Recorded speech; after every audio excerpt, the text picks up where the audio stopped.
Good morning, class 10 students. In the chapter excretion, our today's topic is renal failure and hemodialysis. Sometimes a person's kidneys may stop working. There may be the reasons like infection in the kidneys, injury of kidneys. It may be very high blood pressure or very high blood sugar, etc., which restrict the blood flow to the kidneys and kidneys stop working. So complete failure of the kidneys allows the nitrogenous waste urea to get deposited in the body. Therefore, this has to be removed. The best long-term solution for kidney failure is the kidney transplantation. That is, damaged kidney is removed and a matching kidney is donated by a healthy person is transplanted by the surgical method.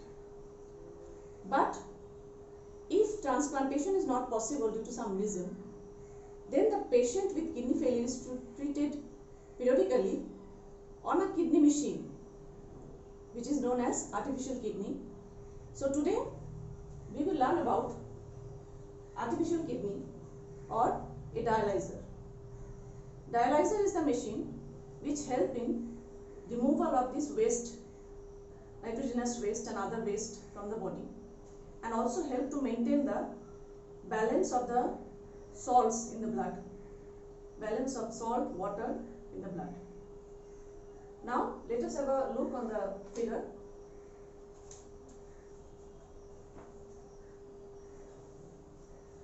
So the blood of a person having kidney failure can be cleaned regularly by using this kidney machine, which is also known as artificial kidney, dialyzer or artificial kidney.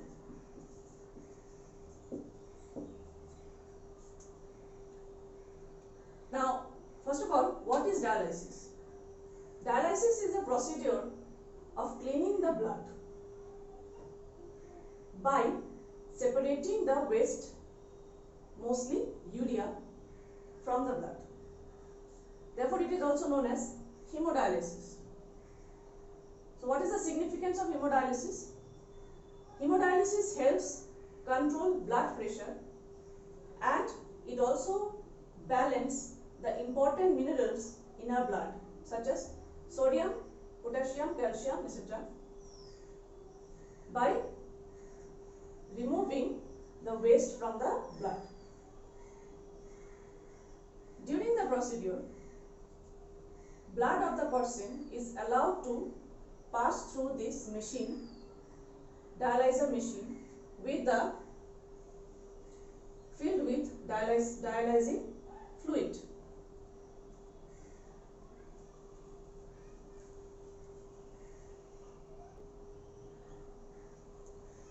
The blood from an artery in the patient's arm is made to flow into the dialyzer, which is made of long tubes of selectively permeable membrane like cellulose. These tubes are coiled in a tank containing the dialyzing solution. The dialyzing solution mainly contains water, glucose and salts in similar concentration that is of normal blood.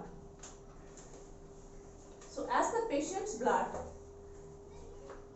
passes through the dialyzing solution, most of the waste like urea pass through the selectively permeable membrane into the dialyzing solution.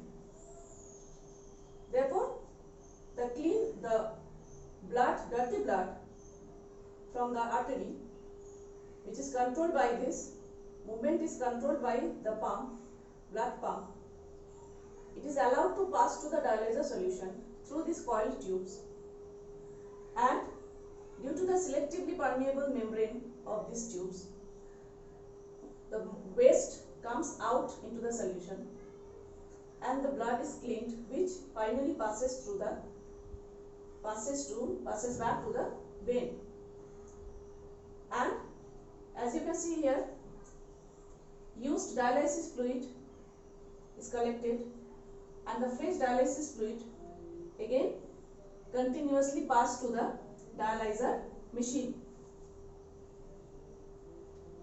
The clean blood is pumped back into the vein of the patient's arm. The clean blood is again pumped back to the patient's arm. So there is one more pump here which help to pump back the blood into the patient's arm. Therefore, hemodialysis is a temporary relief or the temporary procedure to clean the dirty blood in case of a patient's kidney, a person's kidney is not working properly. So with this procedure, we have ended up the topic excretion.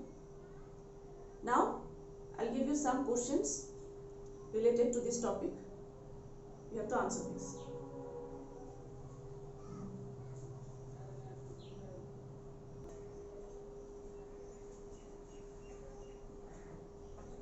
Okay, so following are the questions that you have to write answers. Question number 1. What are the methods used by plants to get rid of excretory products? Question number 2. What is the role of glomerulus in the kidneys? These are short questions. Question number 3. What happens to the glucose which enters the nephron tubule with the filtrate? And number 4. In short, very short answer. Name the hormone that helps in osmoregulation in your body. So students, please read this part thoroughly. These are only few sample questions. There are questions at the end of your lesson. You have to write and practice. As well as, already I have said that you have to write answers to the NCERT questions in a separate copy. So again I am reminding you, from the very beginning chapter, you have to write down the question answers of NCERT science. If you have not yet started, please start today, and please follow the classes of mine as well as another teacher who is teaching biology to you of our school. All the best. Meet you in the next chapter. Thank you.